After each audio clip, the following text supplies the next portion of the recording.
What's wrong? How we get done? Hopefully I can get back to the Hackers for Charity auction. It's like a bajillion people up there. I was hoping I was going to be able to bid on something and win, and there was nothing I could bid on before I came down here for this. So hopefully we can get through this and go through some of this stuff here. So basically we're going to go over some of the attack methods and some of the recon things that you can do and how to pivot. I did have this as an hour talk, and then it was a 25-minute stable talk, so obviously I had to cut a whole lot of it out. But we'll still kind of ram through here. My motivation was a couple years ago, I came and listened to a talk about the electric grid and how easy it was to attack. And it was some experts that were linemen and understood power and how you could do some really crazy things with some keys because how people do stuff, and you can throw a chain and take down a whole grid. And it was very, very interesting. As I thought, well, you know, I'm a quote-unquote almost expert in virtual desktops and enterprise architecture and things like that with security smidgen on there. And so I wanted to make sure and do what I could for something that's big. So who am I? You know, I'm a noob. I'm on the Citrix side. I'm what's called a Citrix technology advocate. There's only 69 of us in the world. It just means I know a lot about Citrix, so that's cool. But other than that, I've been all over the place, did some Marines, was in with Dave and all that good stuff there. This is my familia. We go Disney, and I want to go fast all the time. So you got to have a race car for that. So it keeps it exciting. So why do you care about VDI? You care about VDI because if you're doing any test for a Fortune 1000 company or lower, they have Citrix or they have VMware or they have both. It's just a fact. And then if you're talking about even some medium businesses, you're also going to have it, and it's going to be in the hundreds of users realm. So VDI is just like IT jargon, like of cloud and big data and all that. It means a lot of different things to different people, but basically a virtual way to get your applications or desktops. It's just that simple, right? There's lots of components. It can run on a server OS. It can run on a desktop OS. It's all in there. The big two players that make billions of dollars a year doing this is Citrix and VMware. Citrix being the predominant. It's been doing it for over 25 years. And VMware just started in 2008-ish, if you want to go in there. So they don't have as many deployments, so a lot of this stuff's like that. But this is the overall flow, right? You've got an endpoint, you've got some front-end web service, you've got a broker, you've got the app server or the desktop, and then you have whatever they're doing for imaging. So for Citrix, you've got the endpoint, you've got a NetScaler gateway. If anybody deals with WAFs, I mean, NetScaler is pretty awesome for that. So then you have your storefront server. That's the pretty things that you click on. Delivery controllers, the broker, and then you have provisioning server and MCS. So those are ways that you're going to pivot and stay into that environment. VMware, the same thing. They don't own a load balancer, so you usually use F5 APM modules to broker that. And that's how you get from PC over IP to SSL, vice versa, ICA to SSL. That's how they open up the door, so they don't have to open up as many ports. Pretty much they all have the same components. They all use, if you're running on VMware, you still have vCenters, you still have PSCs, you still have all the SQL boxes, Active Directory, SQL. All those things are needed, DHCP, KMS. So very generic. This is what a normal deployment of VMware View looks like. 2 of everything, redundant, especially if you're dealing with corporate clients. This is cookie cutter. Basically, every 2,000 users, you add a connection server and security server. It's very easy to scale and build. Same thing with Citrix. Citrix can hold around 5,000 to 10,000 users per server. So, you know, I was doing some stuff for a couple banks that had about 80,000 current users. So they had about 15 in some of those servers, right? So, and it was all because of how top secret squirrel it was, and it was all compartmentalized.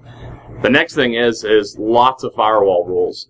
We'll go over some of those there, but VMware is the pig of firewall rules. It takes over 100 firewall rules just to get it working, especially if it's in a double hop DMZ. If it's a triple hop, if there's microsegmentation, it takes over 200. So it takes a lot, and it's because everything that it does, every port that it uses is for one service. So one service doesn't do more than one thing, hence why it has so many ports, right? So it makes spotting it very easy. Citrix uses 443 a lot. Right? But there's also key indicators when you're in there and you're doing pen tests and you're doing vuln scans. You're going to see some of these weird ports. You're going to be able to know. Nmap can kind of figure some of this out. I've been working on a couple signatures. But if you're going to be starting doing recon and you're going to some of these IPs, this is the management consoles. You know, a lot of these are all web. Some of these you have to actually pop to get in. So there's all different versions of some of these components. I'm kind of breezing through this to make sure we got enough time for the good stuff. These are all the components, their names, and what they do. It's all the same. There's still a broker, there's still a way to get an image, and there's still a way to get in. And one of the things that's always interesting is the policies that are in these systems. I have a couple slides on this, but I had to pull them out for time. But basically, if you just next, VMware View and Citrix XenDesktop and XenApp, it's insecure, right? So it won't have SSL encryption. XML queries are going to be in the clear. You can grab username and passwords like it's free for all, like no big deal. And it also lets you siphon and exfiltrate data because it maps your local drive when you log in. It has copy and paste turned on, right? So exfilling data is very easy because it's the defaults. USB access for Citrix now is finally turned off after about 10 years. So if you next, it's turned off. VMware's turned on. So it's yin and yang between these two solutions. So it's kind of whichever way you want to do. VMware, the same thing, just different names for some of the same components. There's lots of cool things. When I'm doing security tests for Citrix, the number one way I get in is just by phishing, right? Everybody runs a good phishing campaign, so when you get that first implant, that's when you can really start pivoting and going in there. And once you find out it's on Citrix, then you can have a lot of fun, especially if it's on just like a RDS server, because now there's more than one person on that server at the same time.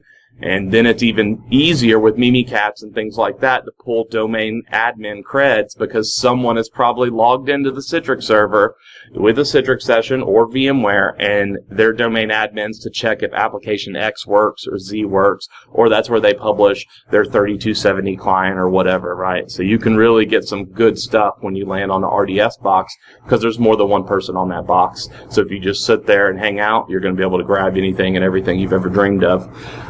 Getting outside is a little harder sometimes. Usually hopefully the only thing open is 443, but sometimes if you use Shodan and a couple other things right now, you'll find lots of 1494, 3389s open, 4172s from Citrix or VMware. So you'll be able to get in. So it's not that crazy. The one thing that's interesting to me is there's lots of CVEs, but not a lot of exploits written for both of these solutions, which scratches my head because if you know what it is, one would think everyone would do it, but you know, I'm a noob, so I don't know how to do it, right? So I give out of there. So default policies, they're insecure. So one good way, if you're doing some of these tests, you can pretty much guarantee you're going to find some of that. There's PowerShell queries that I have and stuff that I'd pull out, but you'll see it when it actually posts up there. So external scans, when you're doing HTTP and HTTPS and you're looking at everything, no big deal. You're going to spot some of these scans, but you're always spot these versions, right? So I have a attack guide that's almost done that'll be published to the website at the very end that shows you every version of Citrix and then the CVEs that are associated with it. So when you see this screen, you know exactly what to do from there, right? And so as the versions get on, they get prettier. This is called green bubbles. It's hilarious, right? So they have like the most original, not original names for themes and such. NetScaler Gateway is the thing that's just doing that proxy. So its login page looks a little different, just a hair different. If you notice, it's just some of the wording. It's the way the frame is. It's index.html versus the ASPX page. So there's ways to know how they're doing it. And then obviously it matches a lot of that. And then if you're on the internal network, I have done lots and lots of security audits, and that default username password of nsroot is almost always still on. I've even found places that were huge companies that had it bound to Active Directory. So you could use your AD logon, but nsroot was still on and it was still default, right? And once you have access to the load balancer, you can literally do anything you've ever wanted to do and interpret all the traffic. The SSL certificates and their private keys are on there, so you're going to be able to see clear PCAPs, and you can just dump them off and have a party. All right, so as you get to these newer versions, they change it around. VMware View, kind of the same thing. When you're inside, you can see this connection server, and this is what it looks like in this latest release that just came out a couple weeks ago. And their front page looks like this too, right? Where it's just download or use the HTML client, and it's just been changing, so you know which version it is.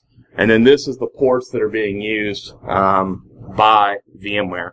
Every single one of them, right? It's just like port vomit, and this, you know, when we talked about 100+ rules, this is just the ones that are remove duplicates, right?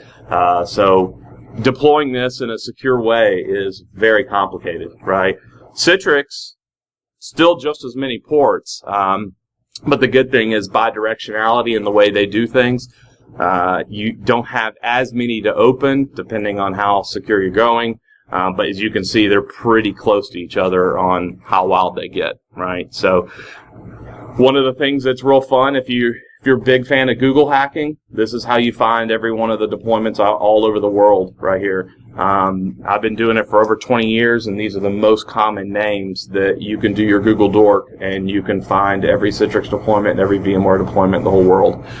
There's also Googling that you could look for the default page name, not just the URL, and you'll find everyone too, because no one ever changes it, right? They don't even, you know, so it's kind of interesting. So you can do, like, there's a Citrix one for VDI, and you can see there's the Horizon links, and then this one's real fun too, right? Because there's the headquarters for the Army, right?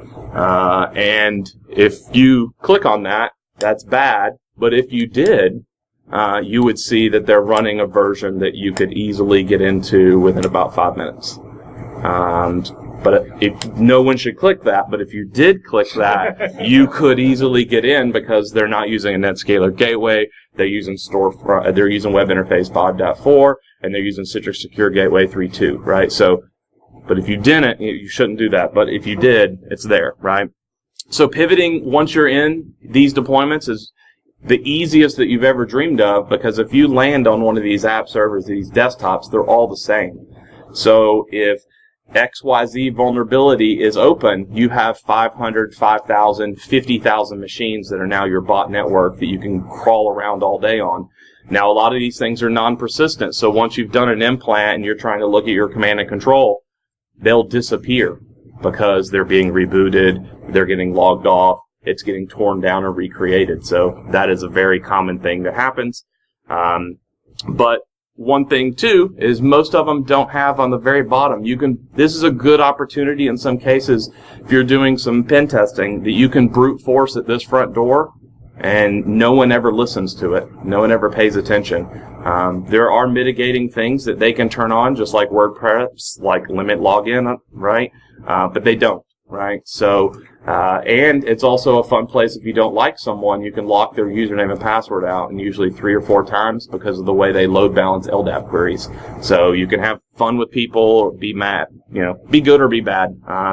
But the good thing too is when you know that it's a Citrix deployment, you saw one when you've done your recon, you can send good phishing emails that say, upgrade your Citrix client, upgrade your VMware client, and you can package anything you want in it, and they're all going to hit yes, and they know it's annoying, and they will install it. I'm at like 100%, almost on the dot, success criteria of sending emails exactly like that.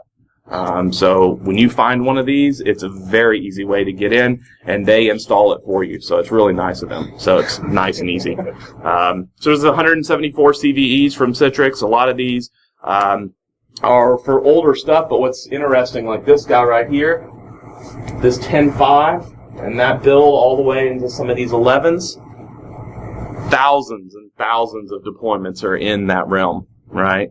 That's still a relatively supported software version. So in the wild, now you go to some of the ones further down. Like I would love if anyone is a super nerd to help do this one. These two down here, this 9679 and 9680, there's tons of people that have that version, right? And it's a good way to overflow into there, and that is the server that kind of runs Bartertown. It's the one that says this MAC address gets this OS. And which means you can update that disk and you can make it do whatever you want from there on. Now you have a big botnet again.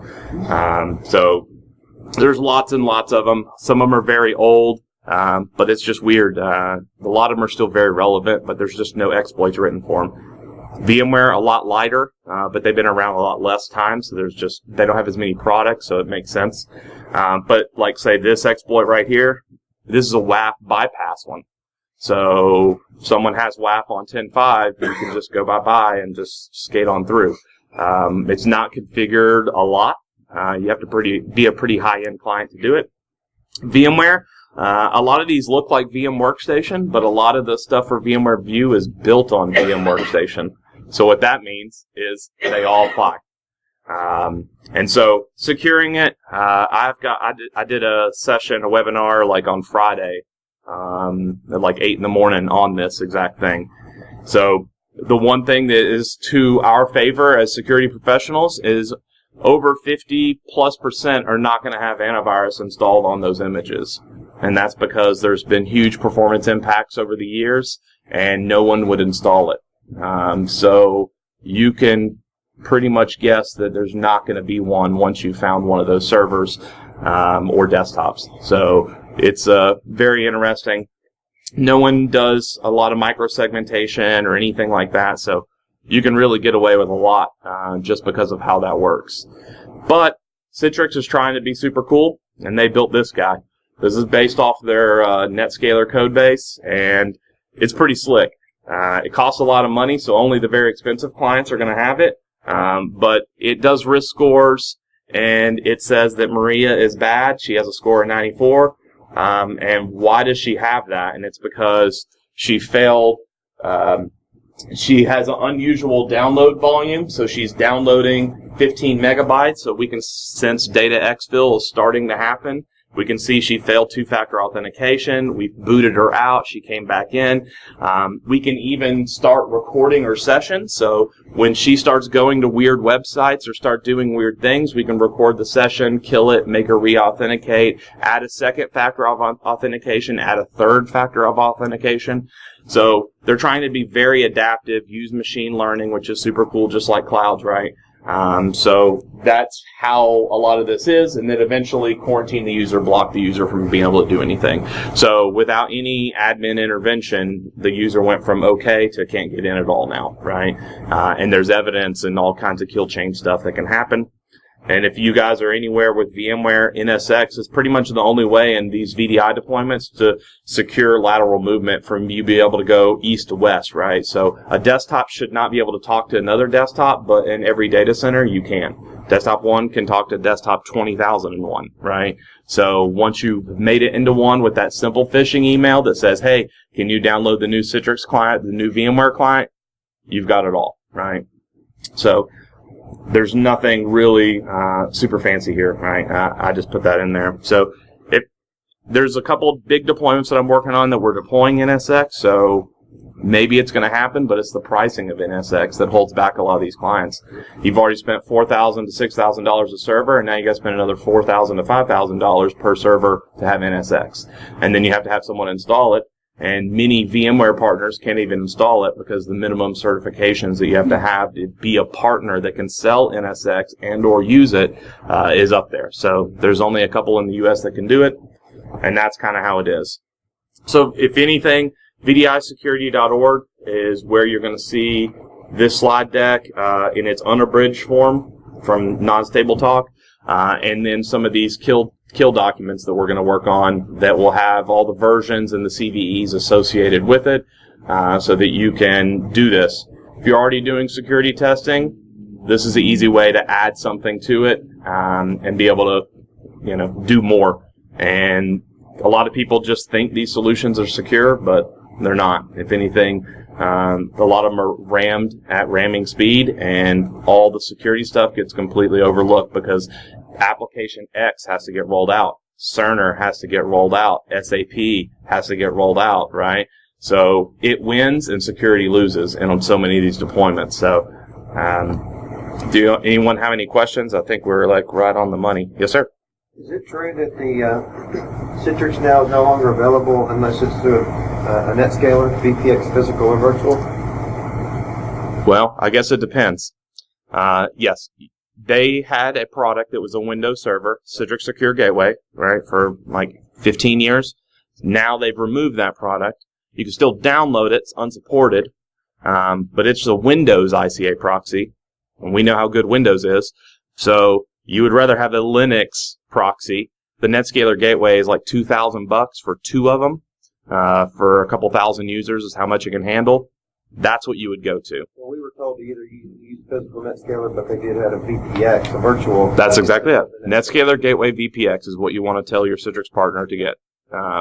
And it will take care of this. And the good thing is you can actually lock it down more. You can geo-block everything that way now, right? You can add free 2-factor authentication from a couple sources, right, for external access when they're coming through there. And you can also limit logins so that you can see if someone's pounding it, you just drop their IP, right? So, anybody else? Yes, sir. What's the average time to live for an image? Like how fast can people Yeah. So if it's a virtual desktop, in most cases it's just a day.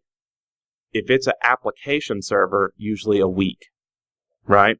But if you've been able to get to one of those servers, most likely, just like I said, a Mimikatz on some of those, you're going to get a domain admin, no problem. And then you're going to be able to get to a server that you know can be persistent.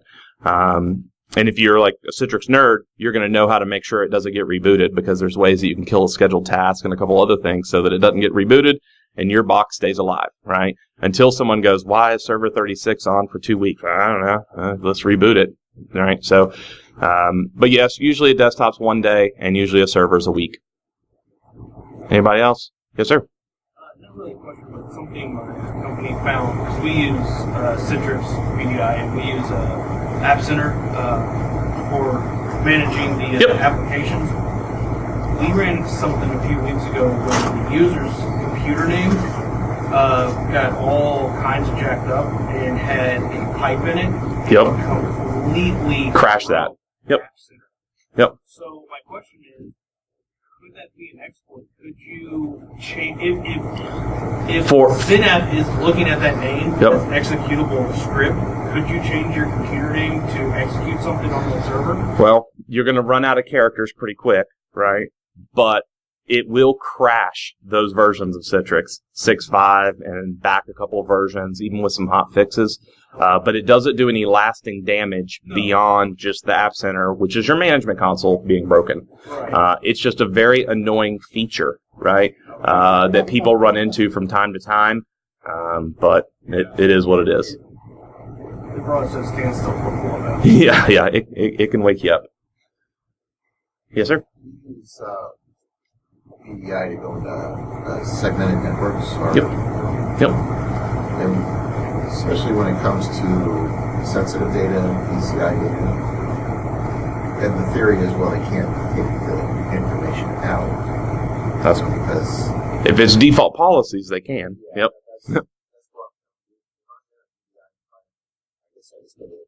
Windows Explorer, and I'll see if the local ones. Yeah, if you logged into that virtual desktop, number one, try to copy paste, right? Number two, open up My Computer if you haven't locked it down and see if your drive is being mapped to it. If it is, it's ready to go. I'll see if we can use USB. Yep. So yes, depending on what version, it's turned off by default now, but a lot of people turn it on for ease of use and then forget about it, right? Just like a bad group policy, right? But it's worse because group policy, at least more people are looking at it. The Citrix and VMware policies, the only people looking at that are the Citrix admins and the VMware admins. So it just kind of floats around. Those are all the main ones from the front. So that's right. That's exactly right. Yes, sir. Sorry, one more question. You mentioned Mimikatz. What's the average that people put administrative jump servers in the same pool as normal desktops? Not usually for some of the big companies, but the small companies all day long, because they're not even probably using separate accounts, right? So they're logging in with their domain admin account to check for application X if it's working, because Susie just called and said they couldn't get in the cerner, right? So there's a good chance that you're going to be able to scrape admin creds off there or use a lot of other techniques. Yes, sir?